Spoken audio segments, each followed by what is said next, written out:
Hello children, so we are continuing further with nucleophilic addition, reaction number 4, and this is addition of alcohols.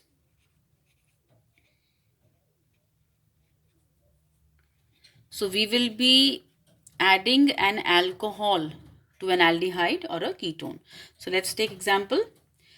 I take an aldehyde CH3CHO. So I've taken ethanol and I am making it react with an alcohol, that is methanol, CH3OH. Charge separation in the aldehyde is the same, children. It's O minus and C plus, as like we've been doing it. And you know, alcohols are also slightly acidic in nature. So their H plus separates and you get RO minus. Now you know the positive part moves to the negative and the negative portion goes to the positive carbon. What will you get? CH3CH, single bond oxygen was negative, it receives the H plus ion. Carbon was positive, it receives the OR, that is OCH3. So this compound which is formed is called a hemiacetal. It's called an hemiacetal. Hemi means half because it is going to form the complete acetal in the next step now. This compound is then further treated with one more molecule of the alcohol. Same alcohol I've taken, CH3OH. And a similar charge separation, H plus and RO minus. But this time, what happens is nucleophilic substitution. You know, SN is nucleophilic substitution. So no addition. You can see there's no double bond here in this compound. So no addition can take place now. But what takes place in the second step is a nucleophilic substitution. And it is this OH. This OH which gets substituted by the nucleophile. The negative ion is the nucleophile. It will come in place of OH. So what do you get? You get CH3CH. This OCH3 as it is. And even this carbon gets the OCH3 group. This OH and this hydrogen, you can obviously see water is being removed in this step. Now children, this dialkoxy, there are two methoxy groups attached here. This dialkoxy compound which is formed here is known as the acetal. Alright, so first you get a hemiacetal and then you will finally get a complete acetal. So aldehydes, when they react with alcohols, what do they form? They form acetals. Let's take one more example. And this example is of a ketone. So I take CH3C double bond OCH3. This is propanone. And I'm making it react with an alcohol. I'm taking a special alcohol this time. The alcohol is special because it's a diol. I've taken ethylene glycol. The compound that I've taken is ethylene glycol. You can see it's a diol. There are two OH functional groups in the same compound. Alright. Starting with the same charge separation, O minus C plus. Now, because the two hydroxyl groups are present in the same compound, children, you will have to do both the steps here simultaneously. So, look carefully how the charge separation is going to take place. See, from this particular part, this portion leaves as OH minus. So, the carbon takes a positive charge. So, this bond breaks.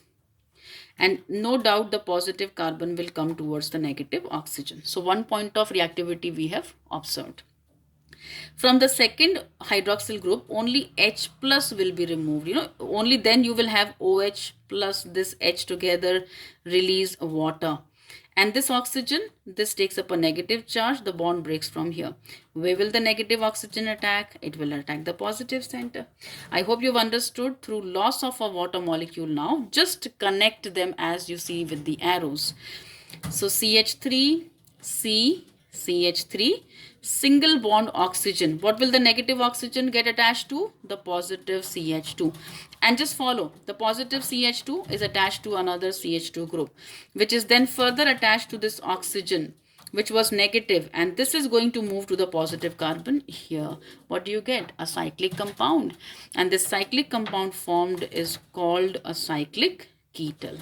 Because it's formed from a ketone, so you call it as a ketal. So aldehydes and ketones, when they react with alcohols, what do they form? They form acetals or they can form ketals, depending on if it's an aldehyde or a ketone. The next reaction, children, in nucleophilic addition is a very important one. This is called addition of ammonia and its derivatives. Addition of ammonia, which is NH3, and its derivatives. So we are going to see how ammonia will add, and then we will also see how some of the derivatives of ammonia can also add to aldehydes and ketones in this reaction. So there are several reactions in this. I would name them as A, B, C. So let's start with A. Addition of ammonia. I'll begin with addition of ammonia. So let's take a general aldehyde, RCHO, and it's reacting with ammonia. All right. Now, how do the reaction take place? Children, just keep this much in mind. When it's addition of ammonia or its derivatives to an aldehyde or a ketone, you have to remove water. Okay, it's as simple as that. You have to remove water. Next question is from there. Always remove oxygen from the carbonyl compound, this one, and remove two hydrogens from the NH3 or the NH2 group. So remove this oxygen and remove two hydrogens, that will be water, and this RCH portion which was connected to this oxygen which you have removed, same through that double bond, it will attach itself to whatever is remaining from this ammonia or its derivatives. Like here, after removing two hydrogens, you'll be left with NH, so that joins with the C double bond. Oh, this is the product, children. And these products formed, they are called imines. When a carbon forms a double bond with nitrogen, that compound is called imine. So reaction of ammonia with aldehydes and ketones, what it forms? It forms imines. Let's talk about the next reaction, B. Now, next I take the reaction of the same aldehyde with a derivative of ammonia, which is a primary amine. So this time we've taken a 1 degree amine. It's an ammonia derivative.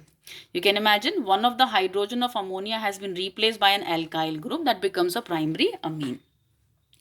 As I said, it is loss of water this time also. And from there, oxygen will be removed from the aldehyde or the ketone, and two hydrogens, isn't it? I think we need two hydrogens from the nitrogen. And so RCH, through the double bond, you remove oxygen, and what is left? NR. Always connect through the nitrogen, children. Connect through the nitrogen, because from the nitrogen you have removed the two hydrogens, so it's the reactive side. So C double bond NR. Carbon to nitrogen double bond was in the earlier case also imine. So this is also an imine. But now this has an alkyl group attached. It's a substituted imine. So the product formed with primary amines is called a substituted, it's a substituted imine, It's a substituted imine, and these substituted imines, they are known as Schiff's base. It's an important reagent which is used in the chemistry lab and even in the biology lab for several testing. It's called the Schiff's base. So what are Schiff's base chemically? Schiff's bases are the substituted imines. All right. So this was the second reaction. Moving on to C. And that's now the addition of what I take is hydroxylamine. NH2OH. What is this compound called? This compound is called hydroxylamine. It is also an ammonia derivative. Do the same thing. Remove water, this oxygen and two hydrogens from the nitrogen, and join them via the double bond. So RCH double bond NOH. The compound which is formed, it's called an oxime. So reaction of aldehydes and ketones with hydroxylamine, it forms oximes. D. The next reaction is when aldehydes or ketones, they react with hydrazine. Now what is hydrazine? NH2NH2. This compound is called hydrazine. It's also an ammonia derivative, also used as a rocket propellant. It's a liquid fuel. And do the same thing, remove water, oxygen from here and two hydrogens from the nitrogen, join them through the double bond. So C double bond N NH2. The compounds formed, they are called hydrozones. So with hydrazine, what do you get? You get hydrozones. So children, you can see all these reactions are so similar. Every time you are just removing a water and joining the aldehyde ketone through the double bond with the ammonia derivative remaining part. Okay, do we have more? Yes, we do have more. The next reaction is of this aldehyde or ketone with phenyl hydrazine. So what should be phenyl hydrazine? See children, if from hydrazine, sorry, you just remove one of the hydrogen atom and replace it by a phenyl group, then this compound is called the phenyl hydrazine, which means hydrazine with a phenyl group substituted in place of a hydrogen atom. The reaction is similar, so remove water, this oxygen and these two hydrogen atoms and join them through the double bond. So RCH double bond N, NH and the phenyl group as it is. The compound formed from hydrazine, these are called phenyl hydrazones. So when phenyl hydrazine reacts, it forms phenyl hydrazone. Now the next reaction children, F, is a reaction of aldehydes and ketones with another ammonia derivative, and this is how we write it. See, I start with writing hydrazine, then I replace one of the hydrogen atom by a phenyl. You know, this is called phenyl hydrazine. And now in this phenyl hydrazine, if on the second position and the fourth position you put two nitro groups, then this becomes a reagent which is called 2,4-dinitrophenylhydrazine. This is called the 2,4-dinitrophenylhydrazine, commonly known as the 2,4-DNP reagent. This is called the 2,4-DNP reagent. It's a lab reagent which is used for the testing of aldehydes and ketones both. You know, all these reactions are common to aldehydes and ketones. So this reagent can be used to identify the presence of aldehydes and ketones, in organic compounds. So what is this called? 2,4-DNP reagent. Will there be any difference in writing the products? The answer is no. Maybe we can write it here below down. You know, there has to be loss of water. And from where do you remove water? This oxygen and two hydrogens from the ammonia derivative, and you join them via the double bond. So when you do that, what will you get? RCH double bond. This nitrogen, just remove the hydrogen and the rest of the portion remains exactly the same. No change at all. So this is the product formed, and what will you call? You will call it as 2,4-dinitrophenyl hydrazone. Okay, from hydrazine, this is called the 2,4-dinitrophenyl hydrazone. And children, these compounds are colored. Because these compounds which are formed are colored, that's why this reaction can be taken as a test. Okay, this reaction can be taken as a test. I'm writing it here. You can use it as a test, and it's called the 2,4-DNP test. For what? The 2,4-DNP test for aldehydes and ketones. So it's applicable to both. When aldehydes and ketones, they react with 2,4-DNP reagent, they form colored compounds. All right. And after that, children, we have one more reaction which come in this category of addition of ammonia and its derivatives.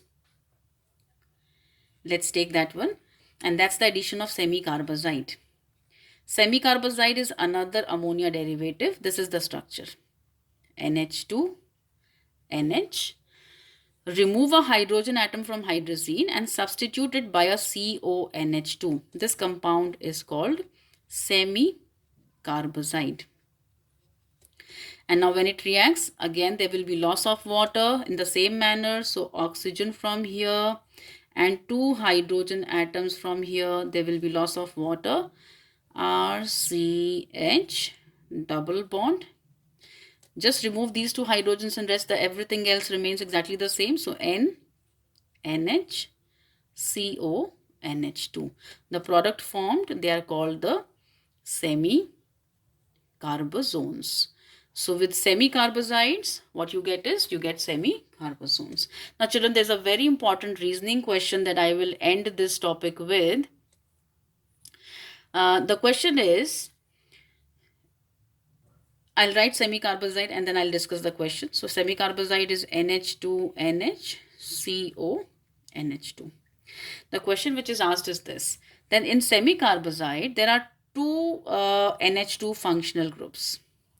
But the reaction takes place through only one. You can see here the reaction has taken place through this nitrogen, not this one. The question is, why not this nitrogen reacting? Or can the reaction take place from the other end also? The answer is no, it cannot take place. But why? If you look at the structure of semicarbazide, children, this nitrogen with the lone pair being next to the carbonyl functional group, it enters into conjugation. This type of conjugation, or you can say resonance, will take place. And if you write the next resonating structure, this is remaining unaffected. This changes to single bond O minus. This will be a double bond, and what? The nitrogen now takes up a positive charge. When the lone pair is being given towards this side, nitrogen takes up a positive charge. Now, what reactions are we doing? We are doing nucleophilic addition. We need a nucleophile, an electron-rich species. Do you think this nitrogen with a positive charge can act as a nucleophile? Certainly it cannot. So this nitrogen now, because of positive charge, cannot act as a nucleophile. But then the other nitrogen with the lone pair intact on it, this can act as a nucleophile. And that's your answer. That's your answer to the question, that the reaction will take place only with one of the two NH2 functional groups. And which one? The one which is away from the carbonyl. So you can write it as this. When you have to write the answer to this question, you can write that the NH2 group next to carbonyl functional group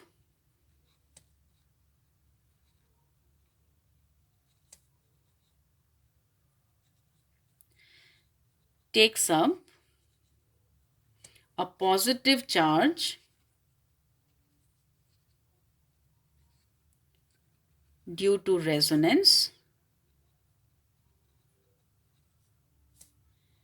and hence it cannot act as a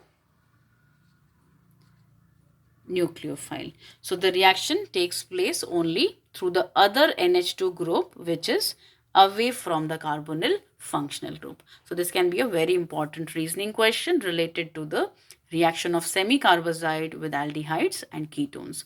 I hope you've understood, children. We will continue with the next set of reactions in the next lecture.